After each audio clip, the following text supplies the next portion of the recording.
what's happening? I got a scenario and a story I would love to share with y'all today. Reed, much apologies. Heavy. I'm here to I'm here to show up. That's the first step. So Overdig, right? I know what it is, man. You know who it is. It's your man, Big Clip Eastwood, aka Mr. Graybeards Matter, aka Mr. Truck Trapping, and you know I got it on me, right? And we're gonna do our thing tonight, man, with the podcast. And it's episode 25. We're a quarter away to 100. And I'm excited to be here, man. And I don't know what's up with Facebook, but we're not tripping. We're gonna go head on, because I'm a double dip on the tablet and the desktop. Now I was saying 2 viewers. What's up? All right, bet. Well, let's rock. Hey, man, welcome to the Graybeards Matter episode 25. It's the podcast where we are the mature authority. And we don't worry about nothing. This is a safe space, man. We call this a Survivor Series. And tonight, the main topic is called The Way She Cares. As a man, I can't really speak on exactly what they care, but I can just go off of the input and the feedback that I get back from women, right? And the observations that I go through life, in my opinion, right? And here, it's not my way, it's just my opinion. But I do want to throw a little story time. Yeah, if y'all can see, if y'all can hear me and you can chime in, yo, give me a heart in the comment box before I get cracking, because I'm with it now. And Facebook is tripping.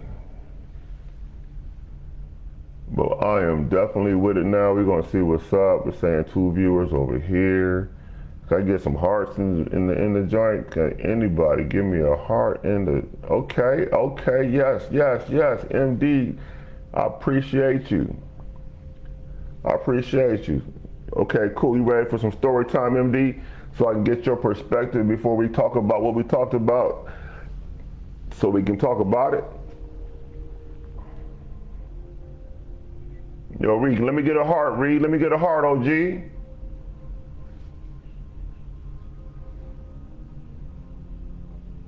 Yeah, I don't know what's up with this joint, man.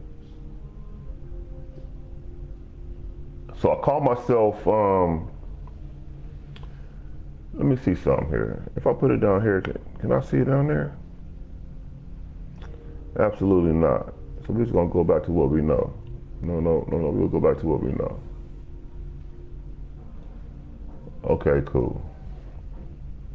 Yo, MD, okay, bet. And whoever else is up in this joint, I can't really see. But I'm not tripping. We're gonna talk our talk and do what we do. We're gonna lock it in, we're gonna record it, we're gonna post it. Hey, Overdig, like, share, subscribe. If you go to YouTube channel, Graybeards Matter Podcast, on the YouTube, we are on our way to 100. Every 50, no matter what, I'm going to give away some Graybeards merch. I'm going to have, if you win in the first 50, you get a chance to win in the second 50, right? And that's just what it's going to be. We are trying to boost that up. Overdig, right? So this is the deal. So MD, Reed, I got a phone call this morning from a good friend of mine, right? And actually, he texted me. He said, "Yo, I need some Graybeards Matter input." So I'm honored, right? Because I respect this man. If y'all ain't got one, y'all need to get one now. I'm honored, right? So I say, bet. I'll call you when I'm clear, when we can ride. And I thought it was a 911, because the same typically what this man does. So immediately in the conversation, bro was like, "Yo, I got a 10-year-old daughter, man. You know that, right?" I said, "Yeah." And he proceeds to say that she plays basketball. Okay, cool. I wasn't aware of that. I'm loving it. What's the issue? He said they got there's a pool party, right? I said, all right, bet. He said, but I'm not real comfortable with sending her to the pool party because nobody else is gonna look like her, right? And he's worried about putting this 10-year-old child in a position where she can be chastised, right, at the least, right? And it's in a neighborhood where it's very rare that people are going to look like his daughter. And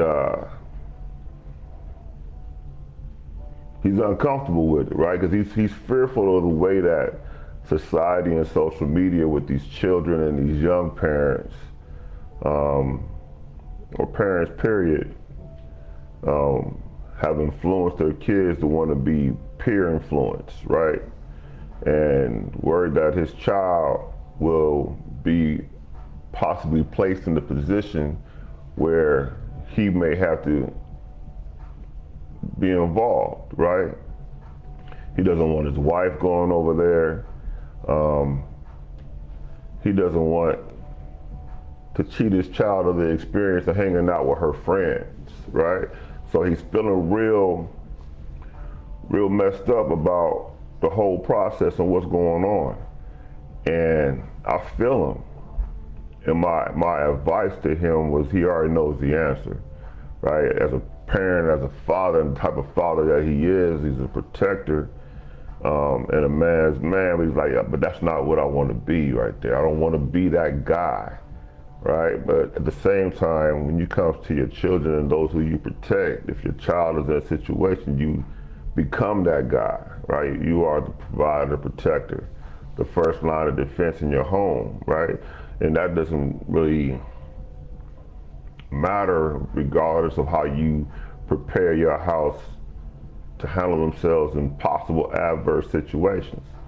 And it's troubling my guy. He was like, man, I just don't want to cheat my child, and it's messed up that the world is like that, and you know, but I don't want her going over there, you know, where and her being in the situation where her daddy got to get involved. You know what I mean? And I understand wholeheartedly, right? So I'm trying to speak from the neutral point of view and the Gray Bears Matter point of view, and not necessarily be Mr. Eastwood, right? Because I understand how it is, right? I understand that if my child goes into a situation where nobody else looks like her, and things were possibly to become a situation where it doesn't have to be just based off of the color of her skin, right? And then the people who are chastising her become toxic with the other people around them, and they get involved because they don't have the maturity or the wherewithal to think for themselves and know right from wrong. I understand the situation that can present itself, and it definitely would be a situation. So I asked him, like, what's the hours of the event, right? Are there going to be any other parents there that you could trust your child to be in the midst of and not have to concern yourself so much, right? Or can you just be close? Like, if it's a 4-hour event, can you let the baby go for a couple hours and then just, you know, pray that and pray that nothing happens, right? Just so the child doesn't get cheated. And it's tough, right? because I told him, I said, yo, I would rather you err on the side of her caution, of her safety and her caution, right? Than have to second guess yourself as a father in the event if anything happened. And my man was really, really messed up because he was more worried about his child's happiness, right?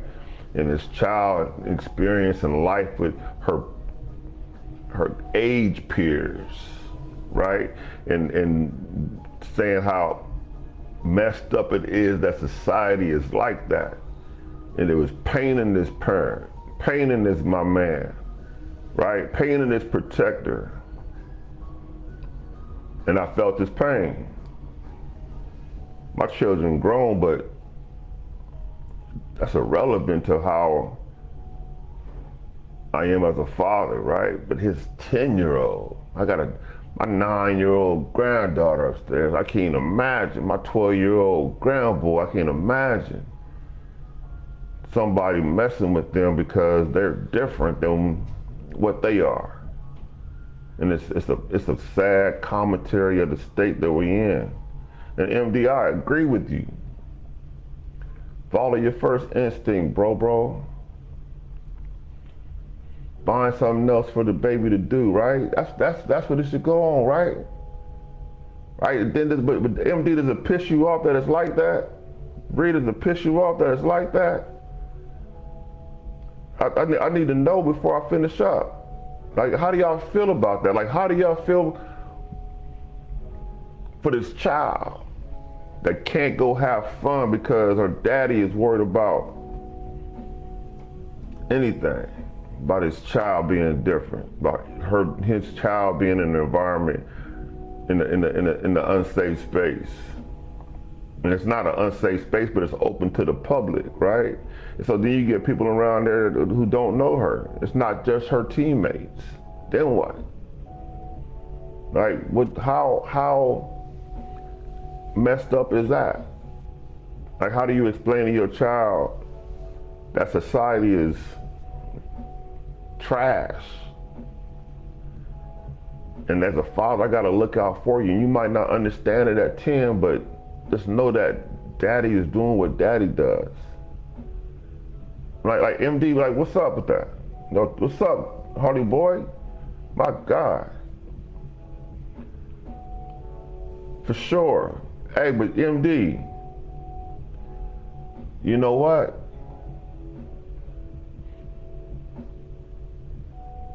You know what's crazy about the story, MD?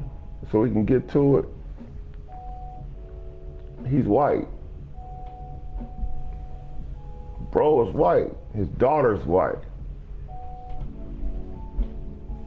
Crazy, huh? We ain't that far apart in some things in life, man. But I told him, like I would tell anybody else that I call my mans, protect your baby, dog. You call me if you need me. You ain't far away.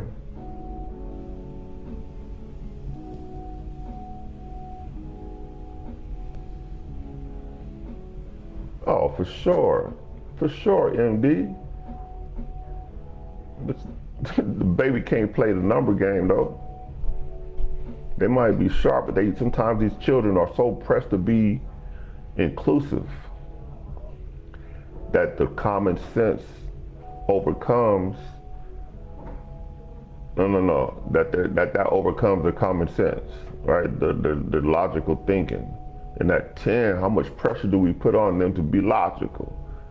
Are you going to hold them responsible for not being logical in the magnitude of something like that? They grow up fast, too fast. But yeah, my man, he be on here sometimes. I was hoping he'd be on here tonight.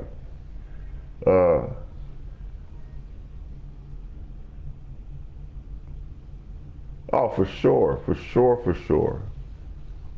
But let me ask you this, MD, keep it a buck. And anybody else who might be watching, what color did you think he was? Before I disclose what he is. What did you think?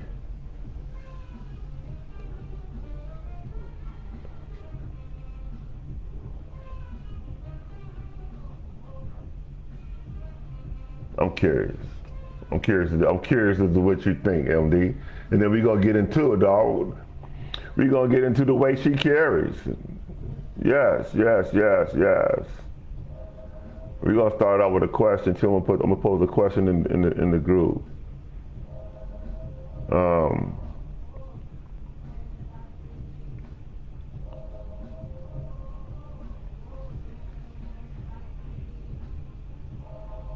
Yeah, that was the point, MD. It really was. It was a twist to it, and I think that is because we as society tend to lean towards what we are hearing, right? Because like you, if I had heard it, I would have leaned towards the father being black as well. It's very rare that you hear the stories of the opposite, right? But I'm glad that the good brother has the neutrality of life to want to have his child be all inclusive, right? Because I know what he is. I mean, I know the diversity of men he hangs around. For sure. For sure. So MD, let's talk about it. First question of the night. How much of a woman's workload never appears on a paycheck or resume?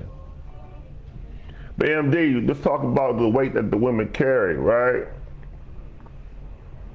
Segment 1, the load nobody sees.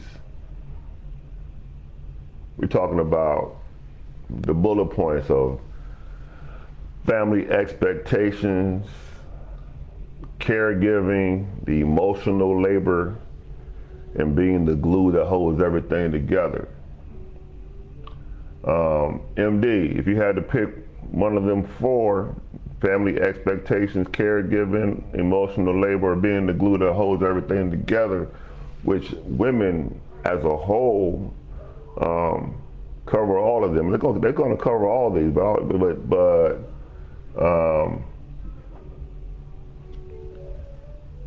I'm curious as to when you want to highlight. Nah, 121 is in the building. Oh man, I got 2/3 of the ghost girls in here. I'm straight now.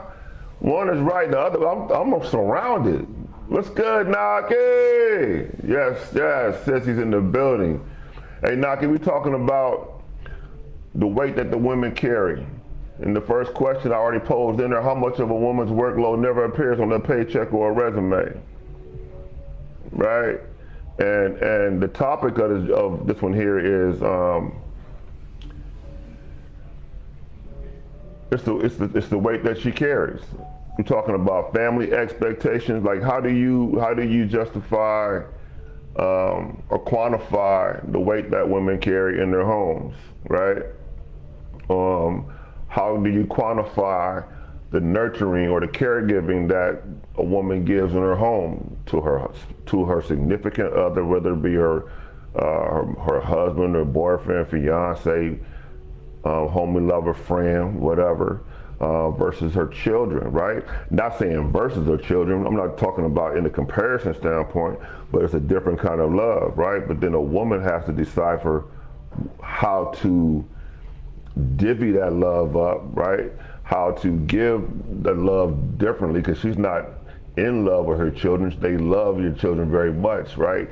Not in, well, you can be in love. It's a different kind of in love, right? It's the first person that you fall in love with, but it's a different kind of love, and it's not qualified. It's not. You can't quantify that, right? And then we're talking about the emotional labor. Like a woman goes through a lot, right? They got to be strong. A woman has to be strong. She has to be brave. She has to have fortitude. She has to be patient. She has to be forgiving. She has to be, I'm going to say this, which could cause a little turmoil. She has to be hard, but then she has to be soft as well, right? And then all that kind of ties up to the final bullet about her being the glue that holds everything together, right? Even when the man is there. Because sometimes, and not being acknowledged enough, the woman, he may put the pants on, but without them pants being washed, ironed, set aside, knowing where they are, the man can't put them on, right? Let me see here. Okay. We got some good comments going. I'm not even tripping. MD says, emotional and holding together are neck and neck for me. Emotional and holding it together are neck and neck for me. Okay, we're gonna spin the block on that. I'm definitely, hold that thought, MD. We're gonna come back to him. I appreciate you, Naki. Reese says, caregiving goes beyond the home. At least for me, I was my parents' caregiver before my father passed. So Reed, knowing you,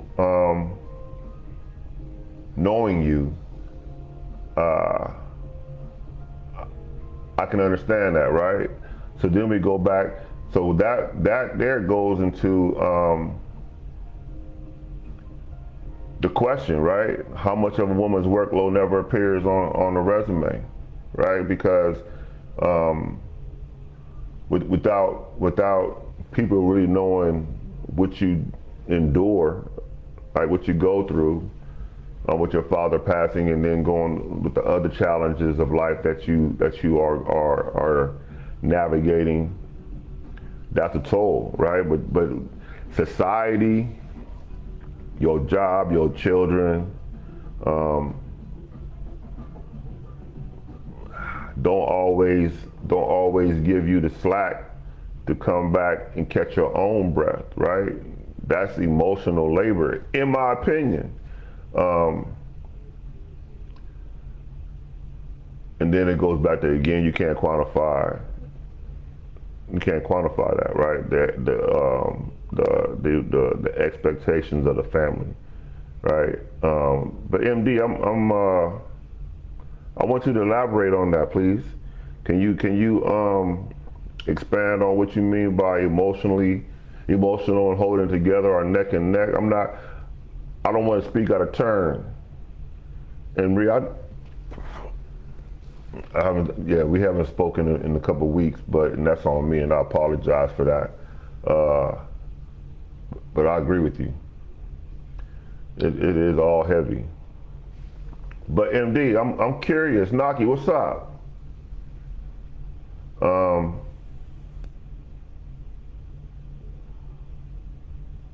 So let me ask you this, MD and Reed. Do you feel that the heaviness affects your emotional capacity? Do you feel that your emotional capacity is underestimated or overestimated?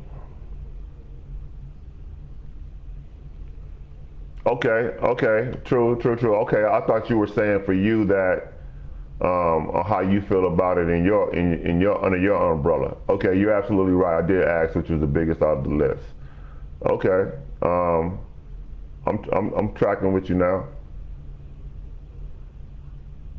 But my question for you and Reed and Naki is that what is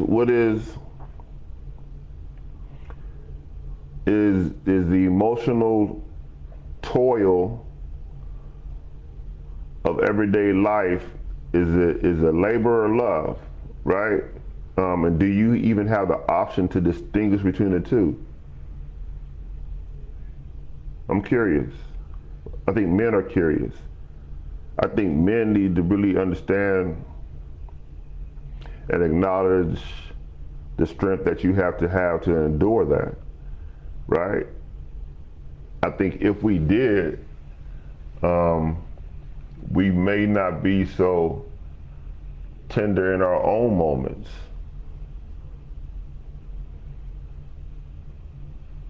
So Naki say it's no limit to a woman's workload. It is no limit to a woman's workload. Hold on, Naki. Sissy, I think it depends on the woman, and it depends on which stage of life she's in. Woo-wee. MD, I really want to, exchange with you as well, but I got to get back to Miss Renata Ferguson first. So Renata Ferguson says there's no limit to a woman's workload. Is there no limit to a woman's workload? And is that based on the woman of the workload that she accepts? Or is that based off of, please fill in the blank? Yo, Chaos is in the building. Y'all see my good man. That's my guy. And I know he got Lady Chaos with him. Still Horses, Southern Maryland / PG County is in the building. Y'all know he's stamped by Big Cliff Eastwood, so talk nice to him. Know that. And we're gonna leave that alone, Chaos, for sure.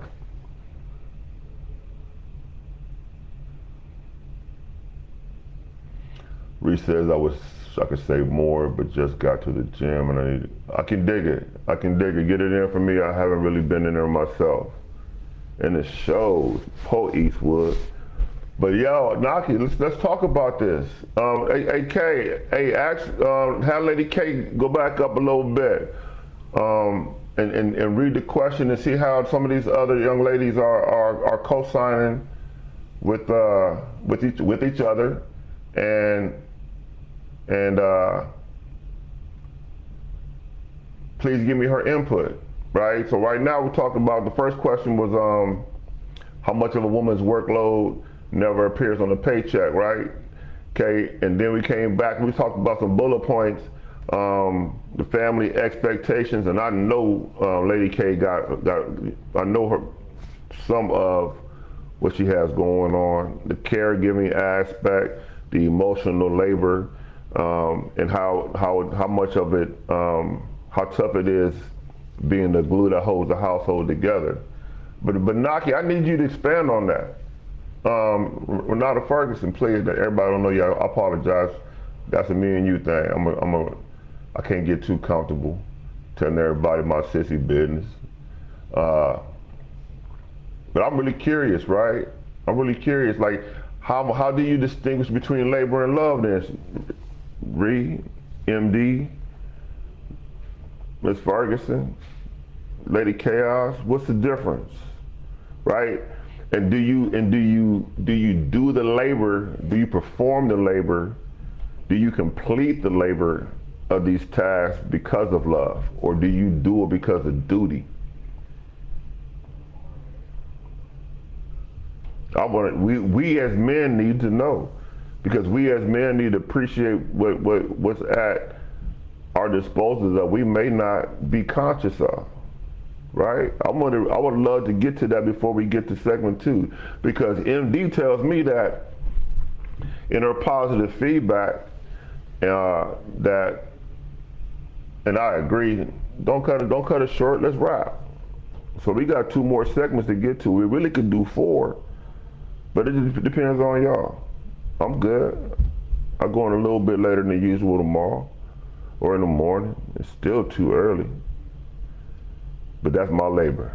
I can't say I love it. I did throw out the D word, for sure. But it is labor duty, MD. And is duty love, right? And is it like all the other loves in the relationship?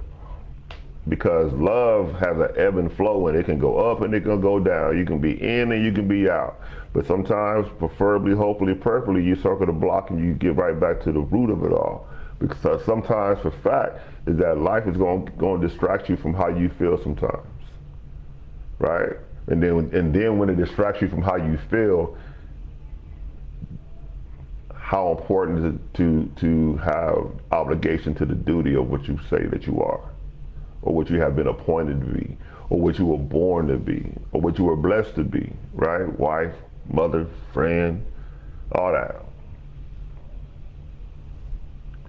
Okay, I think the labor and love go hand in hand.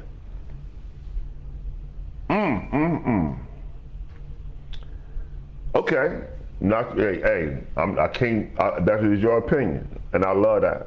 I love that. That's cool, bro. She could chime in. Hey, man. Hey, get it in. Let's talk about it. What you think, Chaos? We got a man in the building. I don't want to be by myself. And I appreciate everybody chiming in too, man. Please understand that, man. That without your input, what would the motivation be? It's my duty because I love it. It's a labor of my love here, for sure. Renata Ferguson says, why I said that because women have a lot to do, lot to take care of. Her husband, kids, work. We just hold the pieces together. Oh, for sure. No doubt. Well, no doubt, Ms. Ferguson. That goes with what we were saying about being the glue, right?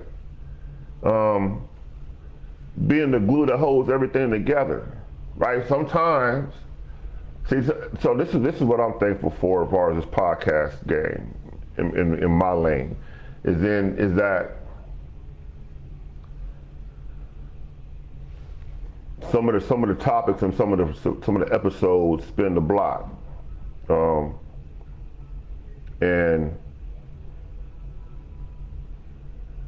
when I say that, because sometimes we've had episodes where certain topics come up that get highlighted in later episodes.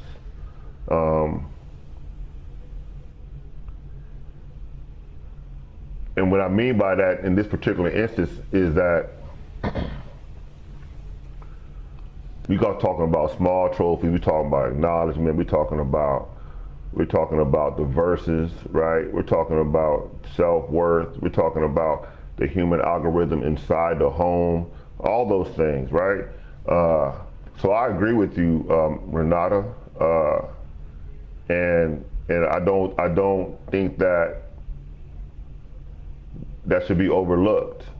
And as much as it is true, as Miss America Marie definitely harder than co-sign with you on, I think that one component of that is communication for those who may not be aware of how tight that glue is, right?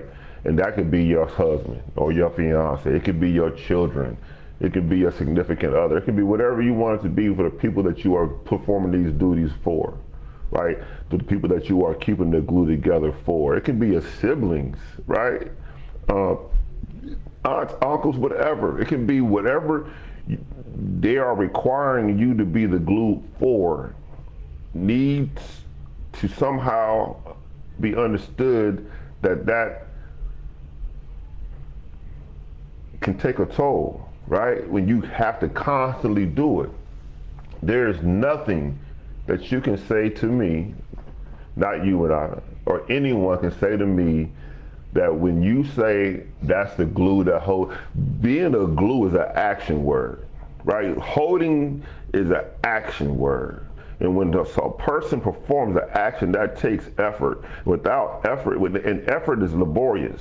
And with labor, you can become exhausted when you exert too much of it. We just talking though, Eastwood. Don't be too heavy on them. Okay.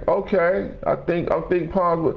So MD says, it can be when you got up at 3:30 a.m. to commute over 90 minutes to and from work after working 8 hours, then cook, watch the kids, and the significant other wants the loving, and you watching the clock to see how much sleep you can get.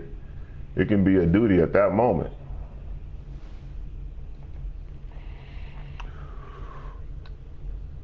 Is that because you don't love them? Or are you doing it because you love them just that much? I'm curious. Amen. All right, she said, but then you do the duty out of love. All right, okay, I had to read on. Okay, we on the same page. Oh, Lord, here come Lady Chaos in the building. Welcome to the Great Beards Matter podcast, Lady K. All right, welcome to episode 25, for sure. We are in the building. She says, women are the household managers and often out of necessity. We are nurturers by design, not just obligation. You know what? You said a mouthful there, Lady Chaos, because I don't think that you can be a nurturer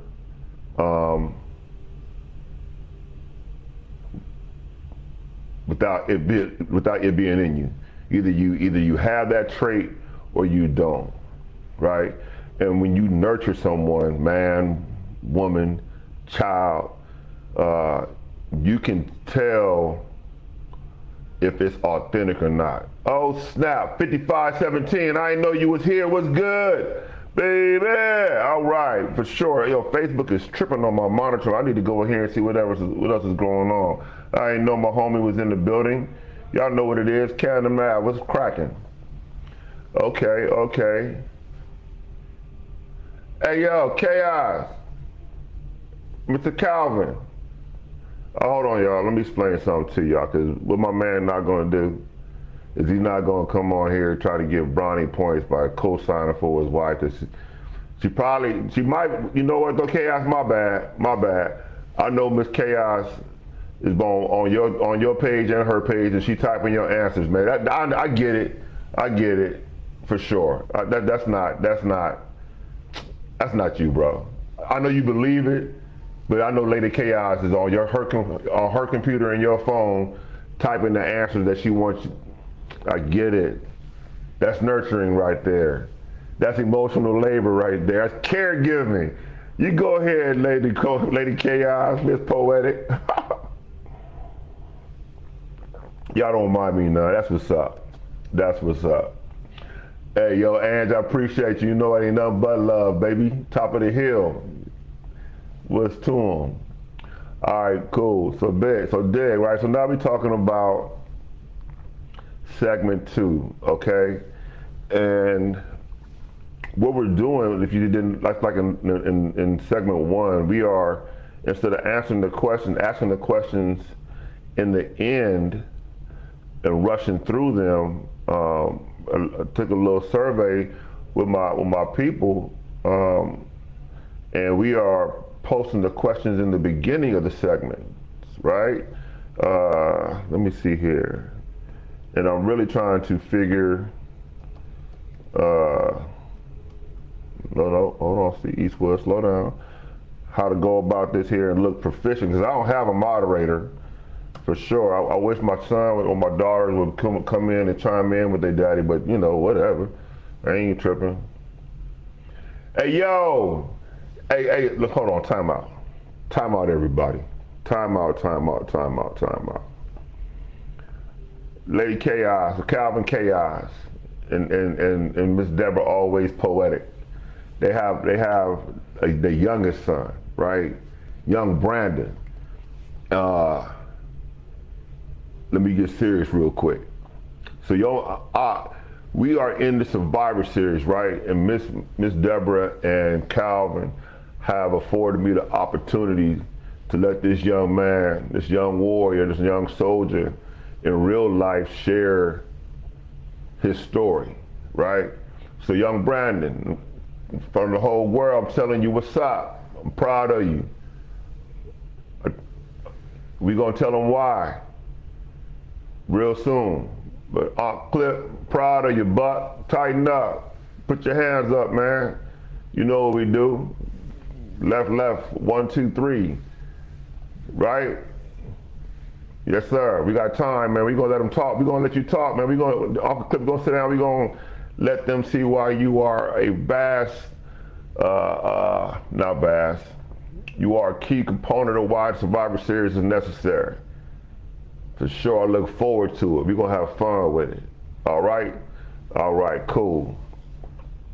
Yo, tell, make sure he see that, Chaos. or I'm on your head. Pause. Cool.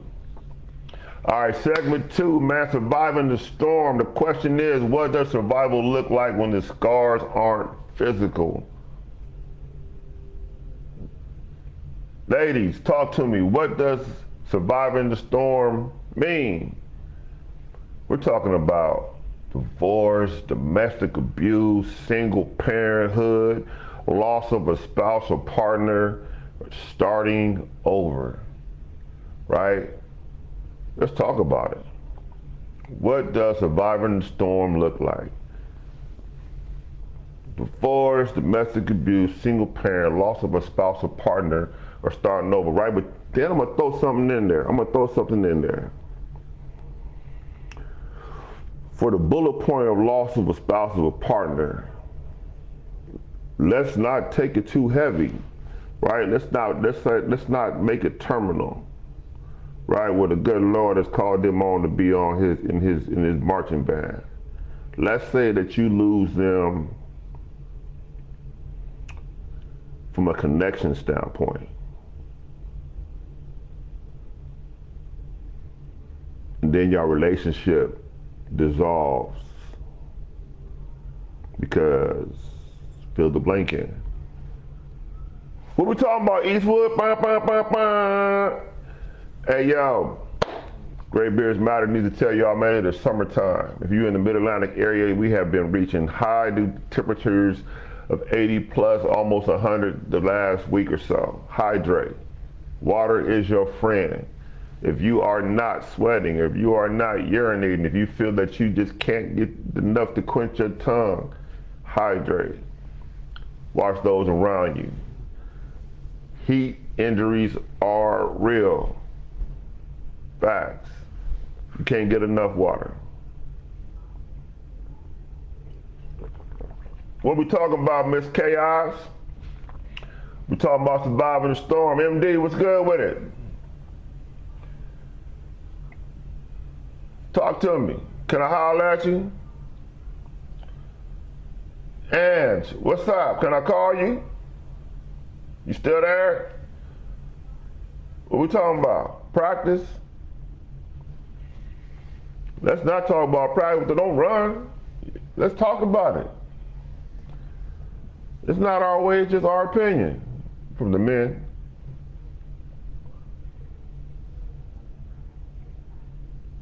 What does survival look like, Ms. Ferguson?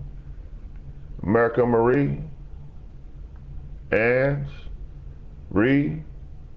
Miss Deborah? Talk to me.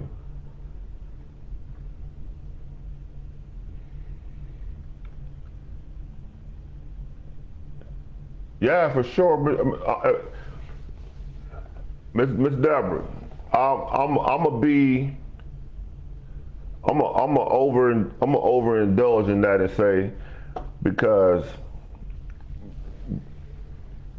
in our age demographic,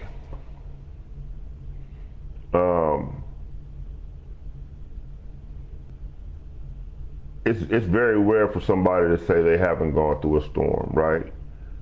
But sometimes where we get caught up in life is we compare our storms to someone else's. And sometimes when we do that, right, we don't give ourselves the credit for coming through the storm the way we did, right? Or we want to try to justify or validate on how tough or weak the other person's storm was. But who are we to do that, right? If we look at ourselves and we look at our history, we look at the things that we go through, and we say, yo, you did that, right? You kept your head up, you put your feet on the ground, you showed up, you went to work, you nurtured, right? You performed your duties, and you loved unconditionally. You have the wherewithal to behold something greater than yourself. That's your storm. And then check this out, right? Overdid. It ain't gotta be rainy to be a storm. Getting through the day, right? Hey, what?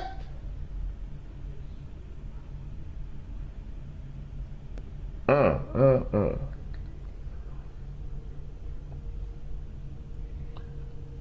You see the color behind me, right, Miss Lady? Hey, I'm proud of you. Proud of you for sure. You ring your bell every day, Deborah. God damn it. You ring your bell every day for sure. MD says survival looks like hyper independent. Oh, MD, can I holler at you? Can I call you? I need some elaboration. Give me one of them black hearts if I can call you, MD. I got you right here on speed dial. I'm gonna do it right now. I promise you. We already talked about it. Don't get brand new on me now. Just because we got company. Don't do that. Don't do that. My grandson telling me to hurry up because he want to get on the sticks. But MD, talk to me. Talk to me. Hold on. I got to get my homegirl some. Boom. I got to hit you right now. Yeah, for sure. MD, you gonna have to not answer to my phone call. I'm gonna call you anyway. Cause boom. Yeah. Hey y'all, we calling Miss Michelle Draper. This is not out the blue because we kind of talked about it already. She said that she would assist me tonight with her insight. I trust her. I don't know what's gonna come out her mouth though, so we're gonna get to it. MD. Hi. What's going on with you? You are on Gray Beards Matter episode 25. Oh wow. Yeah, for sure. And you got Miss Deborah, always poetic here. You got yourself. You got me. Hey. You got Lady Chaos. Oh no, you got Chaos in this joint. You got Renata Ferguson. You got Ange. You got I don't know. I don't know if American Maria is still here or not. But yeah, so let's talk about it. You said survival looks hyper independent. What do you mean by that? I think that a lot of women, obviously not all, but when you said what does it look like when it's not physical scars, I think a lot of women when they're hurt or really disappointed or going through a heartbreak, that can look like. So the hyper independent can be, that I don't need no man thing, right? So you don't need help, right? You go back to school, get all these degrees, you got, your job, you put everything into your career, everything into your education, climbing the corporate ladder, you know what I'm saying? You out there, jet setting around the world, living your best life, with whatever your finances can afford. Right. Anything to pacify the pain that you don't want to deal with. So let me ask you this then. Can we get a little deeper on that? If you want to. Okay. So let's say that Lady A is hyper independent, right? What is she missing? Well, I think it depends on the woman, but I think, look, I'm of the belief that the creator, whatever that means to a person, nobody was created to be alone. Okay. Right? And so I think that, and everybody has different needs. Everyone has different priorities, right? But I would, just for argument's sake, would say companionship, love. Okay. Right?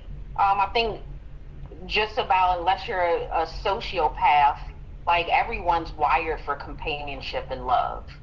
So when women, I think, tend to put all our eggs in one basket, right? And put our heart out there. And I think we're just probably more susceptible of being hurt and hurt badly.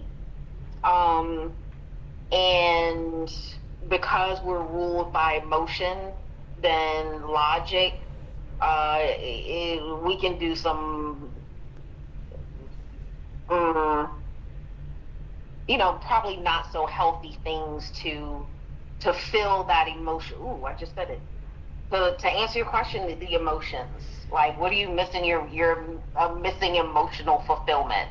Okay. Okay. So let me ask you this, because we talked about this as far as the men a couple of weeks ago, right? When you said they are hurt, they can be hurt, and instead of showing that, they become hyper independent, right? To take away from the emotional accessibility, to compensate for acknowledging the shit that, excuse my language, mama, the things that they have gone through, right?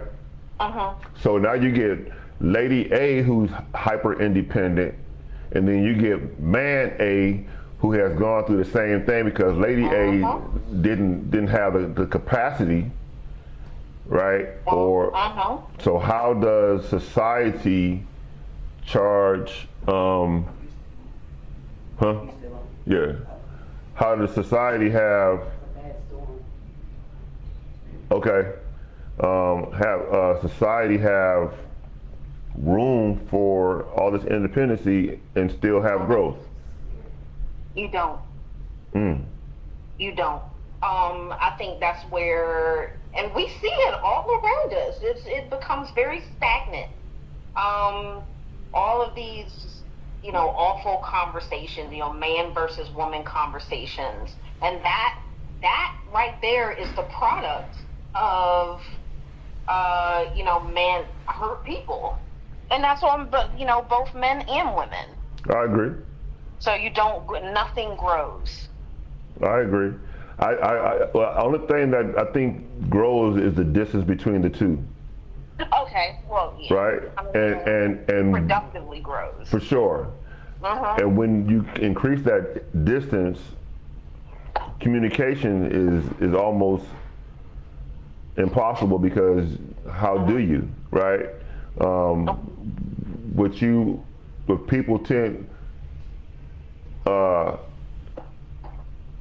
tend to do is protect themselves, and a lot of times that's plugging your ears, because all you can do, or all you choose to do, is hear yourself, right? And that's what becomes. But that's what's safe.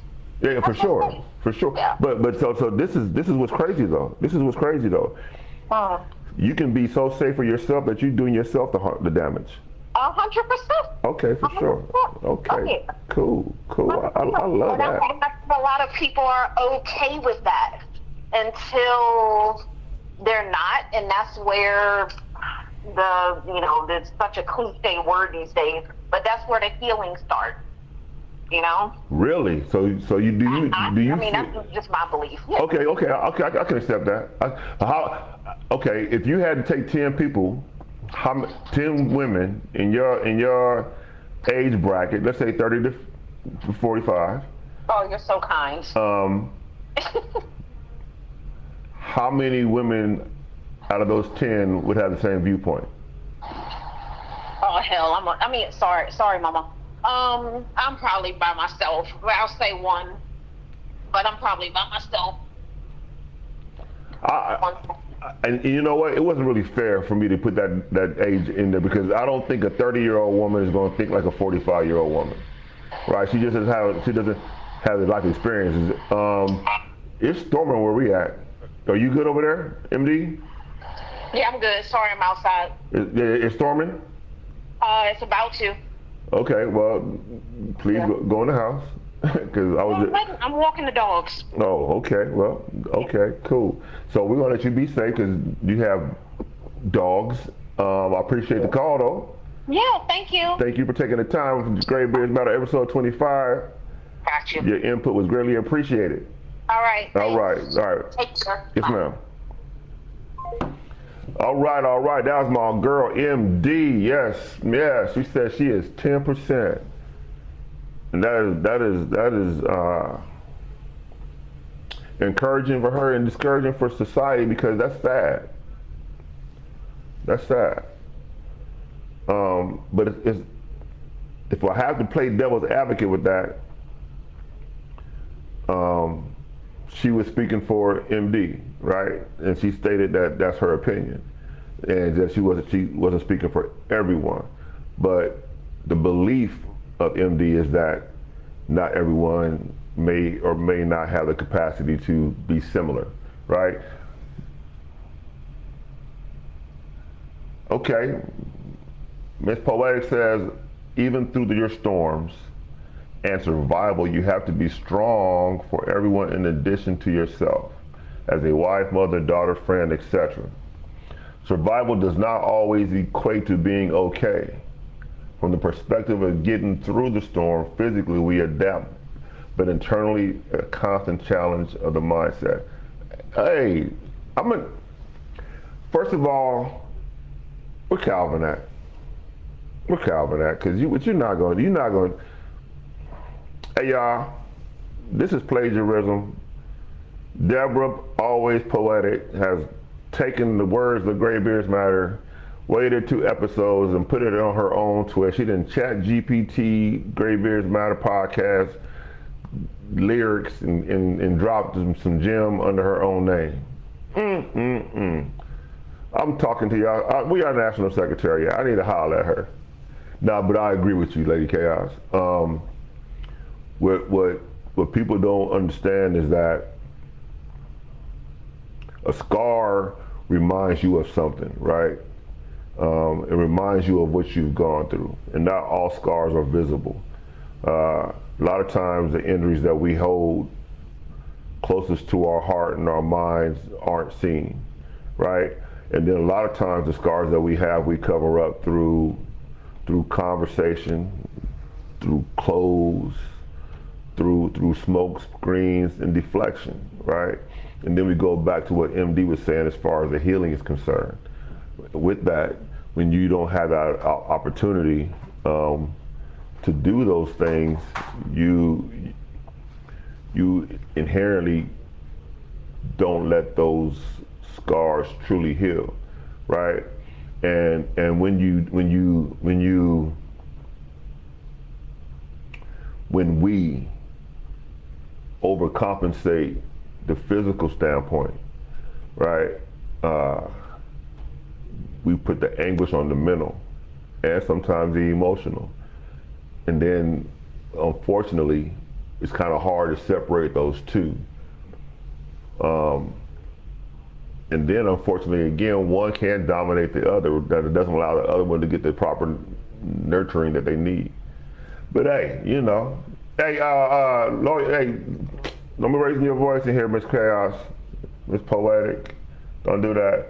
Uh-oh, we about to lose y'all over here. Come on. That's all right, though. Hold on. I got something for that. Give me 1 second. Let me put a little battery on the tablet right quick, for sure. Don't even trip. Don't worry about nothing. Oops, hold on. Don't you worry about nothing. Yo, we here, for sure. All right, cool. I'm already knowing, Kay, your wife out here stealing my lyrics, bruh. That's all right, though. I'm gonna holler at the National Secretary for SH, and we gonna handle that, for sure. Yeah.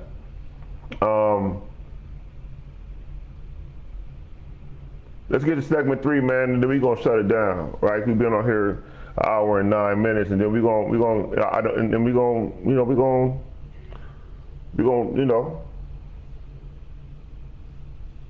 gonna process everything we spoke on. And I appreciate everybody tuning in to the Graybeards Matter episode 25. Segment 3 is losing yourself. And the question for segment 3 is as follows. Segment 3 question. Yeah, I'm Amari Sharp, man. Mama came downstairs and gave me that eye. You know, them country folk don't be having the lights on and all that stuff when when the storm is here, you know? So we're not gonna stay on here long. I want y'all to get to y'all basements if you got them. And just, make sure you got your high quality electronics plugged into the circuit breakers. But we're going to ask this question right here for segment 3. And then we're going to do our thing. When everyone needs a piece of you, what's left for you? Hey, Naki, what you think? I'm sorry. God, I already said I wasn't going to. That's between me and you, so I apologize. Mr. Bernardo Ferguson. Segment 3 question. Segment 3 is losing yourself, right?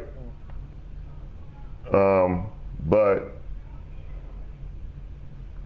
let me see here. Let me go ahead on and let me do this because I like this.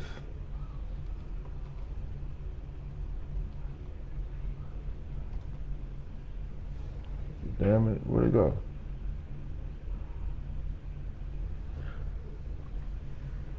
When everyone needs a piece of you, what's left for you?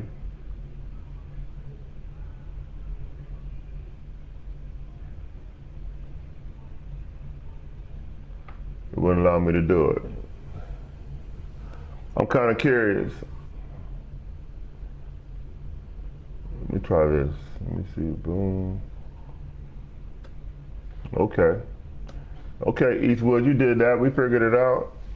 You got a shift return to get that down. Talk to me. When everyone needs a piece of you, Naki, Miss Deborah, always poetic. What's left for you?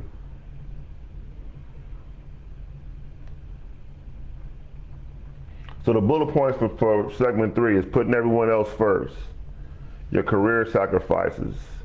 Your identity outside of motherhood, marriage, or work. The mental and emotional exhaustion. Man, that's heavy, man. That's a heavy close. I don't know if I want to close there. I really don't. I really want to go on to number 4 because I think that's important. I think closing on number 3 would be a disservice to everything we talked about. Right, so I'm gonna help us out so we can get to 4 before we close it out, because it's storming, and I don't want y'all getting in trouble over me, because I ain't buying nobody's TV. Did my TV go off? Oh, hold on. I'm gonna go ahead and turn that joke off.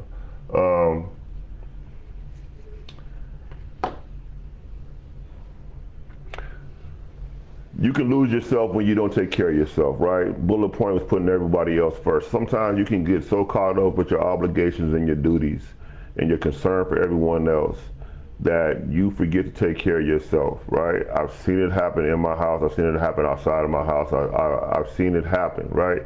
I've seen people worry about the well-being of others so much that they forget about themselves, right?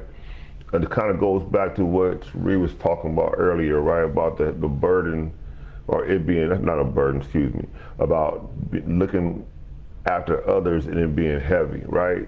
And then we talked about the glue, like Renata was saying.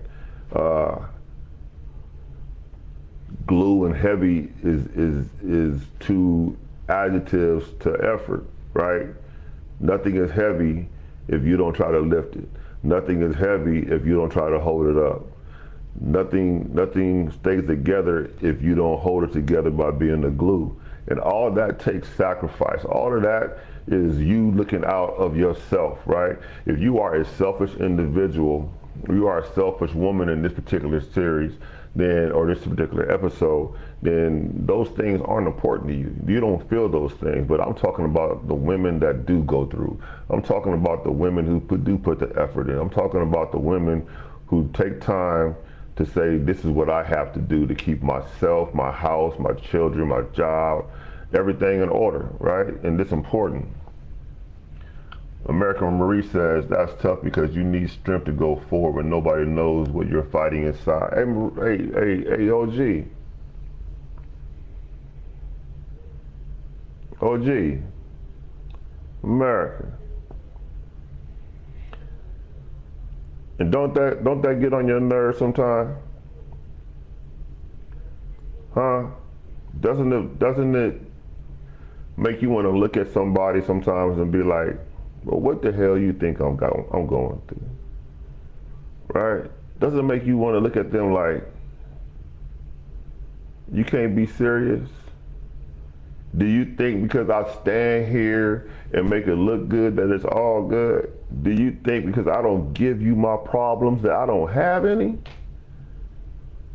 Huh?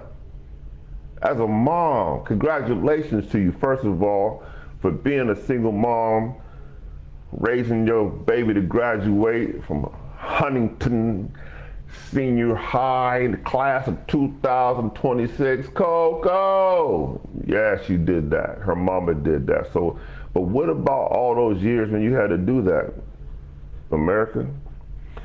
I understand that you got support, but what about the times when you felt that you didn't? Or what about the times when you didn't want to seek support because you didn't want to be a burden, right? What about all those times when you had to be strong in the face of, right? When it gets heavy. And don't get me wrong when I say this statement here, I'm not being sexist, I'm not being chauvinistic or anything, but you're a woman. And there's a lot of women that are strong, and they try to take on the weight of the world, but you're still a woman. You weren't designed for that. And unfortunately, society and life has put that on you, and then you expect it to be the glue. It ain't easy. You know what I'm saying? It ain't easy, and I acknowledge that. I acknowledge that for y'all. As a man amongst men, for sure. Salute. Proud of y'all. Miss Deborah says, sometimes it feels like there's nothing left. I have learned that you have to prioritize yourself at some point. I am guilty of pouring into others constantly. Miss Deborah, Miss Deborah, Miss Deborah. Not my way, just my opinion. You are not guilty. Do not punish yourself for being a dope person. Everybody doesn't have the ability to look beyond themselves. Because you do does not make you guilty. All I can do is suggest to you is sometimes when you are pouring, don't pour it all. Leave a little left in your pitcher that you can quench your thirst for you. Right?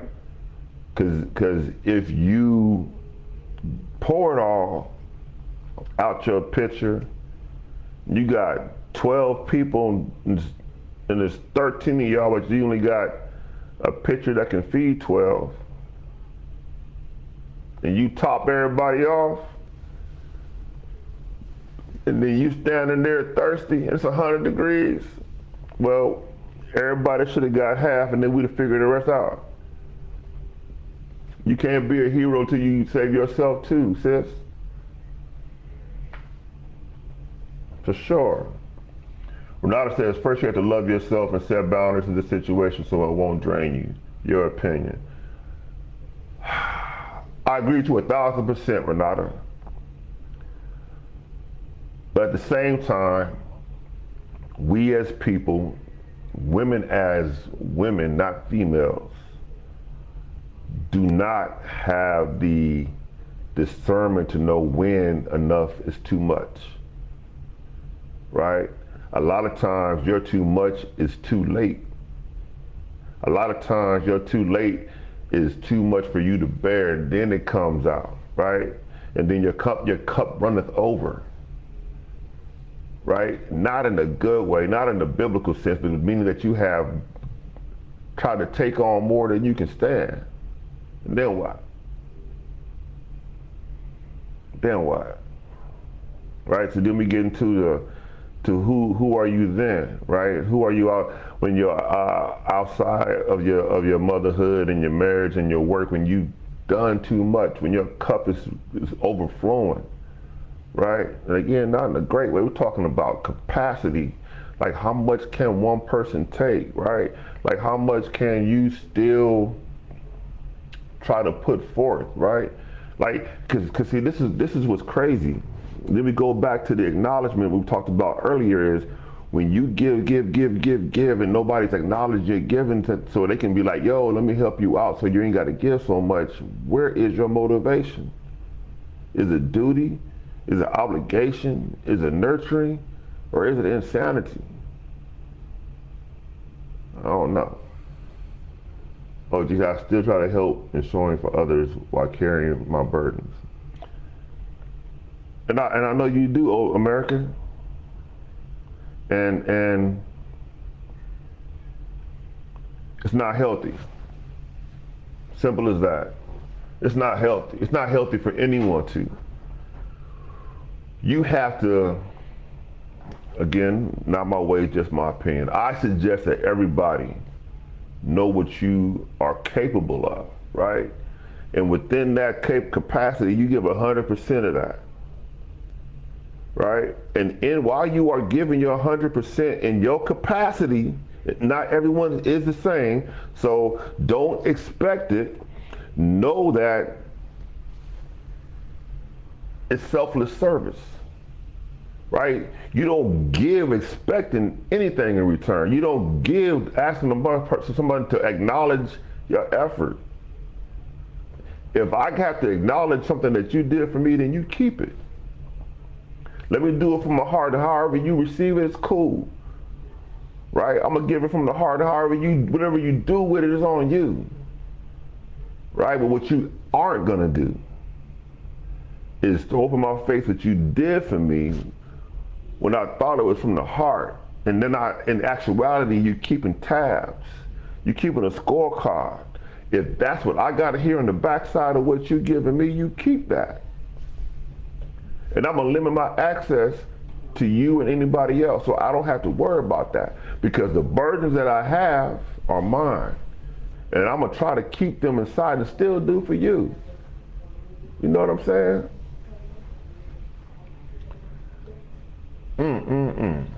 But then we get to the last bullet point of losing yourself, right? The mental and emotional exhaustion. So that kind of goes back to the capacity. And when you have reached your capacity, you become mentally drained. You find yourself not wanting to be so motivated, right? When you sit down and you nod in your head, it's because you're exhausted. Mentally and emotionally, you know how hard it is to get up every day and put your dukes up? Yo, what's good, bro? Hey, that's what's up, for sure, for sure. My man, I appreciate y'all. Y'all know what it is. Y'all see him, man. Still Horses, PG Southern Maryland's in the building. My good man, right? That's what I was saying, right? So when you, let me ask you, this is what you do. This is what you do. When you get home from work or whatever you got going on Monday evening, rate yourself. How much energy do you have, right? How much energy do you have on Monday? And then you rate yourself on Friday. Hell, you ain't even gotta wait for then if you're really putting out work. Rate yourself on Thursday. By the time you get back to the Great Beards Matter podcast on Thursday, how much energy do you have compared to Monday? Do you take a break and be like, I'm gonna take me a quick nap, right? Or do you find yourself snapping at people on Thursday faster than you did on Monday? Do your kids get on your nerves a little more on Thursday than they did on Monday? Is your husband or your significant other getting on your nerves a little more on Thursday than they did on Monday? Because on Thursday, you are getting real close to the top of your cup. You're tired of everything. You're tired of traffic, boss, kids, husband, neighbors, siblings. You are mentally and emotionally exhausted, and it's okay. It's okay to be that. That's life. What's not okay is for you not to take time to look out for yourself. Reset, control, alt, delete, do whatever you got to do to get your stuff together so you can keep on fighting with your dukes up. You can't win a fight with your hands in your pockets. Never gonna happen. What you gonna do? Headbutt somebody to death? Put your dukes up, man. But in order to put your dukes up, you gotta have strength. In order to have strength, you gotta take recovery. in order to be recovered, you got to limit access. You got to take time for yourself. You got to tell yourself, you know what? I'm cool. I'm all right. You handle that. I'm gonna sit back here and get my stuff together.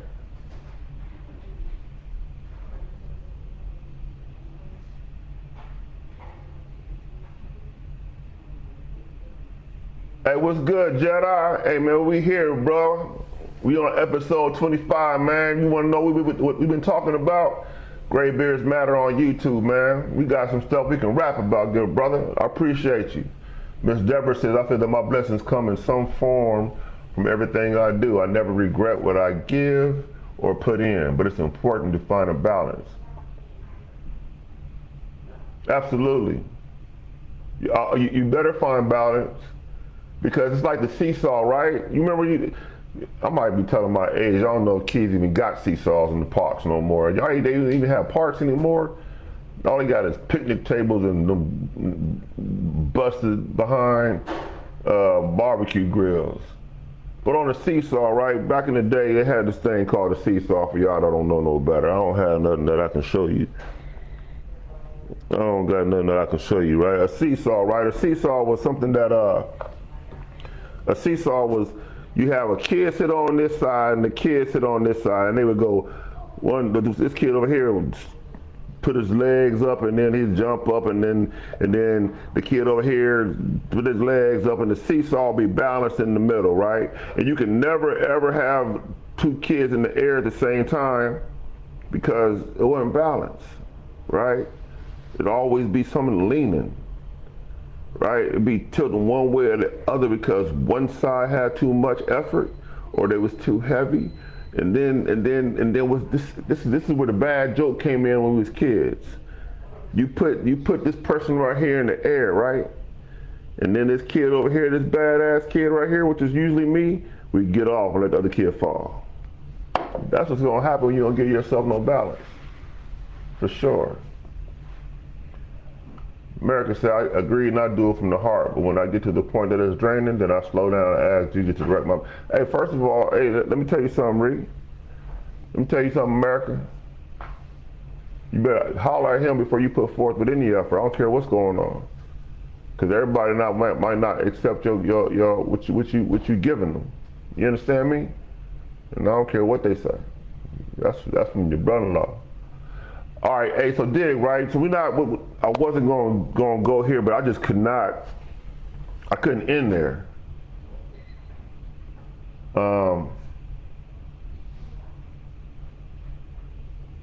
Hey, Chaos. Oh man. I'm gonna sit down with bro on that because that might be in a certain segment of the Survivor Series when we start talking about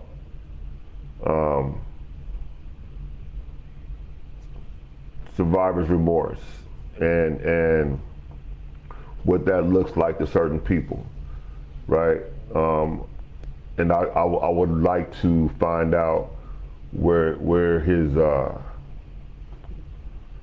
deriving that from, and there's several people that you know who have that, for sure.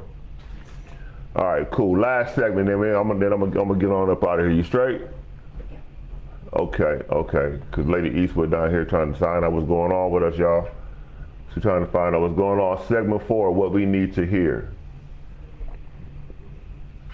What we need to hear. And the question that comes from that is,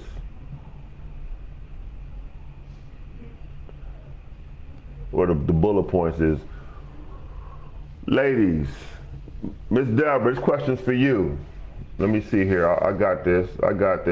Let me see here. I got this for sure. I'm gonna put you on blast, Miss. Yeah, since you want to be all taking my topics.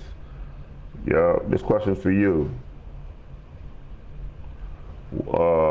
No, hold on. I'm sorry. I drag race and ride motorcycles. I'm not a cleric. What is?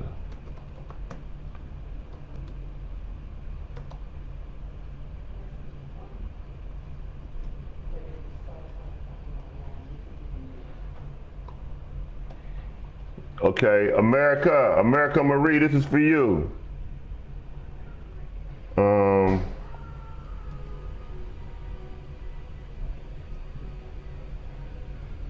this is your question, America Marie. Whoa.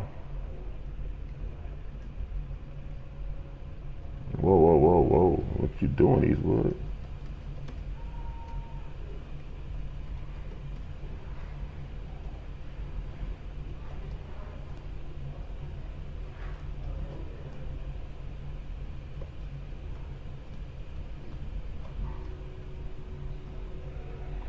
America Marie, that's for you. 121, you still here?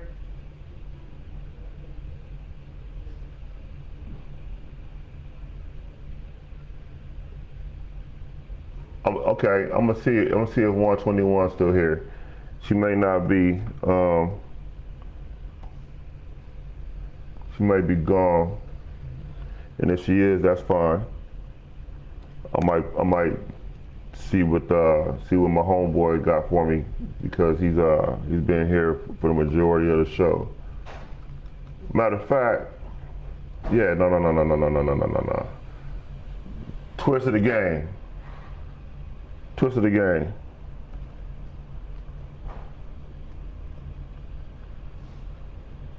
Twist of the game. This is a dirty trick here. This is a dirty trick right here, but that's all right though. This is a question that since they won a tag team earlier,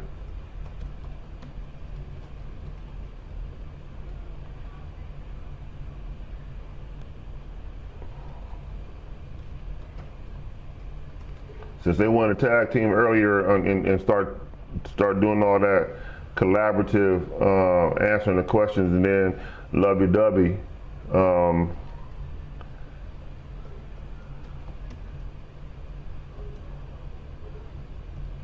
It's for my man. Chaos, what's up?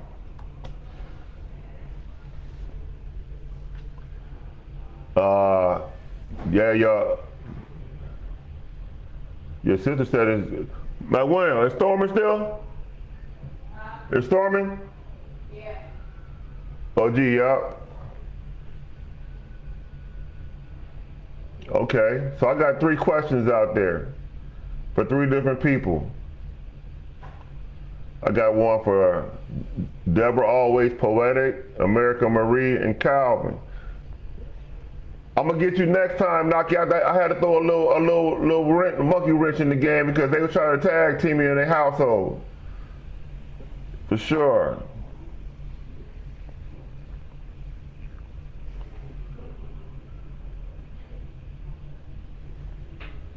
That wasn't for you, Naki, but I appreciate you. For sure. Okay. I wish men can understand how we communicate. Woo! Whoa, Lord. You want us to do what? Lord, you want us to do what? You want us to understand how y'all communicate? No, I'm just kidding. Yeah, for sure. America said workplace. Yeah, we still on, Cherie. We about to tightening up right now. There was 3 questions that I asked for Miss Deborah, America Marie, and Chaos. Anybody can feel free to answer them, but I want them to answer specifically. But by the fact, Cherie, if you can go up and look at the question asked to Calvin Chaos SHMC, what advice would you give your younger self based off this episode? And then we're gonna get on up out of here. And while they're answering those questions, and Renato Ferguson came with one of the most troublesome, trying obstacles that are in most relationships, which is communication. And the other 2, I think they're running. um, America, which is one struggle with, she said, the workplace. Okay.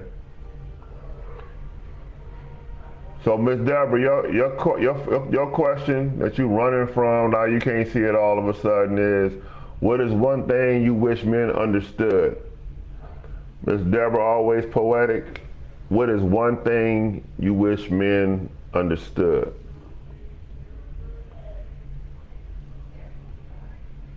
And while we go there, while we answer those questions, understand tonight's episode isn't about me trying to explain women. It's about opening the floor to understand the experiences that many men may never fully see. If I got something wrong, don't charge me for it. It's just part of the conversation. And without the conversation, like Renata Ferguson said, communication couldn't happen.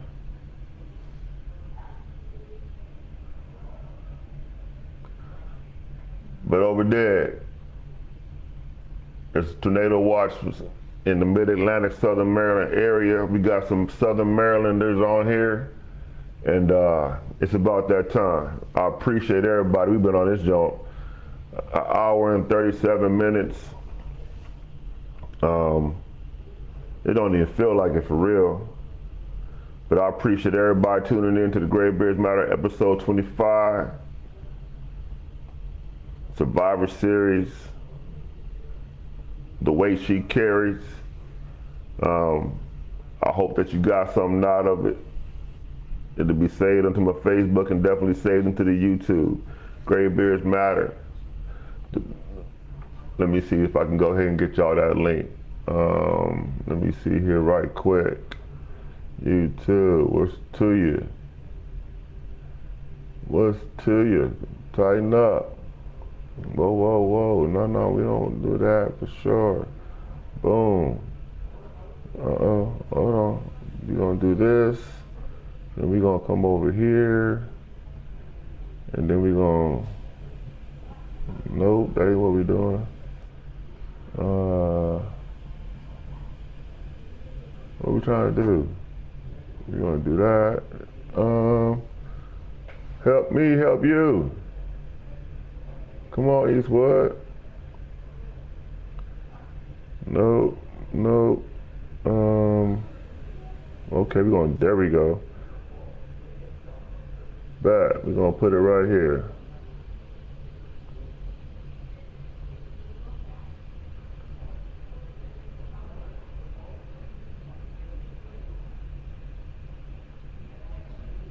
We're gonna come over here, boom.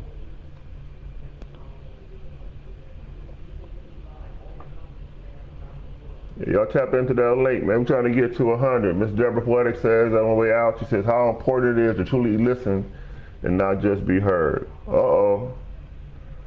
But Miss Chaos, I agree with you. I truly do. I truly do. I truly do.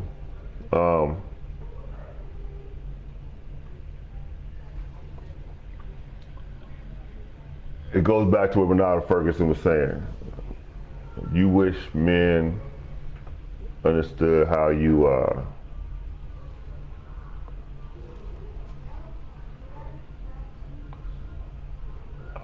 how to communicate better. That's the bottom line. And listening, not just hearing, is part of communication, right? Because too many times people will be in the conversation for key words, right? And in those key words, they just trying to pinpoint and figure on, lock in on those just to reply, to hear themselves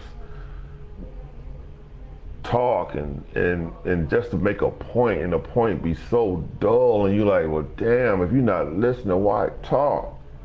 What am I talking for? What are we here for? What is this about, right?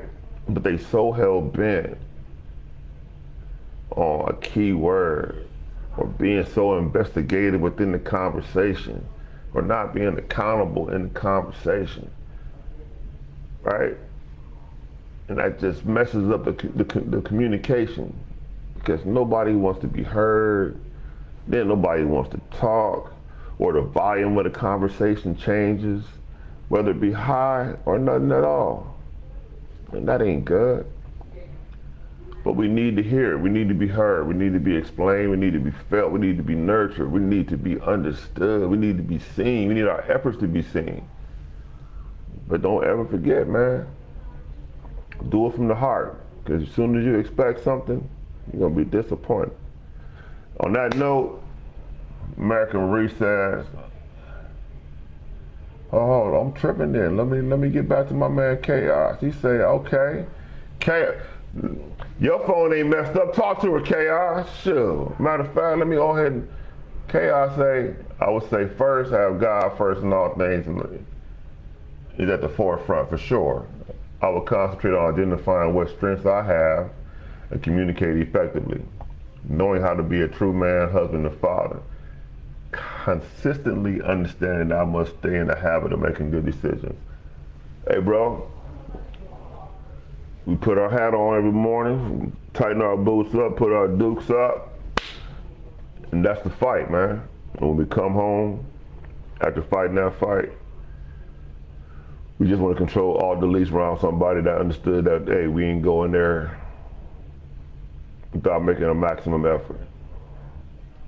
When OG says women don't talk about how they truly feel and how they want to be loved. Ooh. So overdid, right? America, this is what I believe. And again, not my way, just my opinion. And it's not to you, but I just had a conversation with somebody else the other day. The person that you are speaking to, it is up to us to ensure that they understand how we feel. If they don't understand, like your sister always say, and I get tired of hearing it, but it's so true. You got to read the room, right? Or sometimes you read the room, it just might just be you and one person, might be you and your person. It's up to us to know how your person receives what we say. It's up to us to know that certain words or certain triggers might not allow what we're trying to get out come across properly. It's up to us to read the room. It's up to us to make sure that what we are feeling or what we are trying to say or what we need to be heard is heard in the manner, in the context of what we're saying. When they don't hear what we want to get across, either we not understand that, one, they may not be in the capacity to hear what we're saying right now. Two, they may not truly give a damn what we're saying right now. Or three, we didn't say it the right way. And that is on us. So while we are trying to be so pressed in communicating, understand the timing and give ourselves the best opportunity to get what we want to say out. So it's heard. So they're listening, right? And understand that volume don't make you right. Nah, it don't.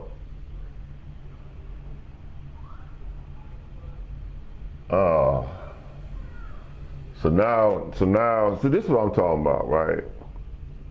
Miss Deborah Poetic Justice, come on, Graybeards Matter Podcast, episode 25, trying to get a massage rub DoorDash. Calvin, get your lady. On that note, yo, welcome to Graybeards Matter Podcast. If you haven't been here before, I appreciate y'all participation, man. It's been a great time. Hey, sorry for the initial hookup. I put the link to the Graybeards Matter YouTube page. Please trying to get to 100. We're gonna take it from there, man. On that note, see y'all next Thursday. Graybeards Matter Podcast, episode 26. Calvin, Miss Deborah, tell Brandon what I said, please, so we can go back and check out what Unc Cliff said, and we're gonna put it on the camera real soon. Y'all know what it is. Graybeards Matter Podcast, where we are the mature authority. Don't worry about nothing. We're not even tripping on it.